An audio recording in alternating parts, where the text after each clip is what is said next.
আব্বা নারকেল গাছে তো কোনো পাইপ লাইন নেই। হ্যাঁ, তাহলে আমরা যে ডাব খাই এই ডাবের ভিতর পানি ঢুকোই খিডা? আব্বা গরু তো ঘাস খায়, কিন্তু গরুর দুধ সাদা হয় কেত্তি? তা কি হবে? কেন আব্বা সবুজ হতে পারে না? কেন সবুজ হবে কেন? ঘাসের রং সবুজ তাই জন্যই। আরে এটা প্রাকৃতিক নিয়ম। আব্বা শেষ প্রশ্ন, মানুষ যে ঘুমোয় তা মানুষ টের পায় যে ঘুমোয় গেছে তা? না, তাহলে সকালে ঘুমের তো ওটা কি রে? ওর পেটের ভিতর কি কেউ অ্যালার্ম বাজায়? আচ্ছা কাইলো কদিন তোর জন্ম দেশে কিটা, আমি না তোর মা?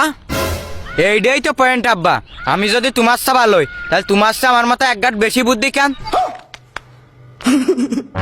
যে তুমি আমার এই 8টা প্রশ্নের উত্তর দিতে পারলে না। শোন কাইলো, তোর এইসব প্রশ্নের উত্তর আমার এই জুতোর তলায় আছে, নিবি?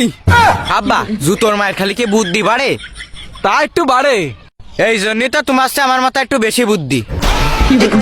দাঁড়া, তোর আর একটু বুদ্ধি বাড়ানোর লাইন করতেছি।